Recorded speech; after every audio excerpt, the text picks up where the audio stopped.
মার কথা চিন্তা করে নাই, বোনের কথা চিন্তা করে নাই, দেশের কথা চিন্তা করছে, দেশের জনগণের কথা চিন্তা করছে, দেশের স্বৈরাচার মুক্ত করছে। এটার জন্য যে তার মা রাস্তাঘাটে যে মানুষের পায়ে ধরবো। নিজের আক্ষেপ আর ক্ষোভ এভাবেই প্রকাশ করছিলেন নিহত ইউসুফের মা। জানালেন তার ছেলে 5 আগস্ট আন্দোলনে গিয়ে প্রাণ হারায়, কিন্তু দাঁড়ে দাঁড়ে ঘুরেও স্বীকৃতি পাচ্ছেন না, উল্টো হয়রানির শিকার হতে হচ্ছে। একমাত্র ছেলেকে শহীদের মর্যাদা দিতে প্রাণপণে লড়ে যাচ্ছেন তিনি। দীর্ঘ 2 বছরের মধ্যে এখন পর্যন্ত আমাদের শুধু মিথ্যা আশ্বাসই দিতেছে। না আমাদের ইমাইজ হইলো, না আমাদের গ্যাজেট হইলো, না কোনো কিছু হইলো। সরকারি বেসরকারি কোনোভাবে আমরা আজ পর্যন্ত কোনো সহযোগিতা পাই নাই।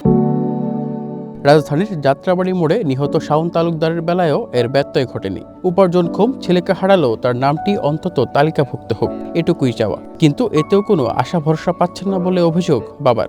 কোনো আশা ভরসা এখন তো হয় নাই। আমার এই ছেলে কামাই রোজগার করে আমি খাইতাম, আমি অসুস্থ, ঠিক আছে, আমার আর একটা মেয়ে আছে, এই ছেলে বড় ছেলে, এই সংসারের দায়িত্ব ধরছিল। 15 জুলাই থেকে 5 আগস্ট আওয়ামী সরকারের পতন পর্যন্ত উত্তাল রাজপথে জীবন উৎসর্গ করেছেন নাম জানা অজানা অনেকেই। তবে অন্তর্বর্তী সরকারের প্রকাশিত শহীদ ও আহতের তালিকা নিয়ে ধোঁয়াশা রয়েছে অনেকের। 1.5 বছর পেরিয়ে গেলেও জুলাই বিপ্লবের হতাহতের তালিকা অসম্পূর্ণ।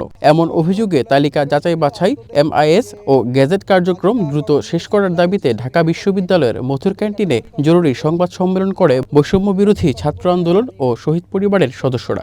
অনেকে 2টো চোখ হারিয়েছে, অনেকে সারা জীবনের জন্য বঙ্গুত্ব বরণ করেছেন। 3 মাস আগে জুলাই হতাহতের তালিকা পাঠানো হলেও তালিকাভুক্ত না হওয়ায় হতাশা প্রকাশ করেন তারা। আপত্তি জানান প্রকাশিত তালিকার ক্যাটাগরি নিয়েও।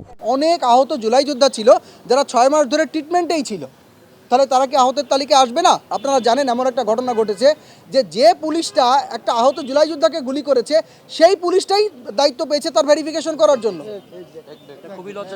সেই আহত জুলাই যোদ্ধা আমার কাছে এসে কান্না করে বলতেছে, ভাইয়া এই আমাকে গুলি করেছে, এই আবার আমাকে ভেরিফাই করার জন্য PBI-তে ডেকেছে। 20 জানুয়ারির মধ্যে শহীদ ও আহতদের তালিকা নিশ্চিত না হলে কঠোর কর্মসূচির হুঁশিয়ারির পাশাপাশি তালিকার জন্য উপদেষ্টাদের কাছে প্রত্যয় নেয়ার বিষয়েও প্রশ্ন তোলেন তিনি। অভ্যুত্থান কিভাবে হয়েছিল জানে উপদেষ্টারা, সচিবরা জানে কিভাবে অভ্যুত্থান হয়েছিল? এখন কি আপনার ওই সমন্বয়করা যে প্রত্যয়নপত্র লিখে দিয়ে আসবে যে হ্যাঁ ও আমার সাথে অমুক জায়গায় আন্দোলনে ছিল? এই তালিকার একজন আহত জুলাই যোদ্ধা বাদ যাবে না। 20 জানুয়ারির মধ্যে এই আহত জুলাই যোদ্ধাদের তালিকা যদি আপনারা নিশ্চিত না করেন, আমরা কঠোর থেকে কঠোর কর্মসূচি ঘোষণা দিব। কিন্তু আমরা সেই কর্মসূচির কি করব আপনাদেরকে বলবো না, যাতে আপনারা প্ল্যানটা নিতে না পারেন। গেল বছরের 15 জানুয়ারি 844 জন শহীদের তালিকা গেজেট আকারে প্রকাশ করে সরকার। অন্যদিকে জাতিসংঘের ফ্যাক্ট ফাইন্ডিং মিশনের প্রতিবেদন অনুযায়ী জুলাই আন্দোলনে মোট নিহতের সংখ্যা 1400।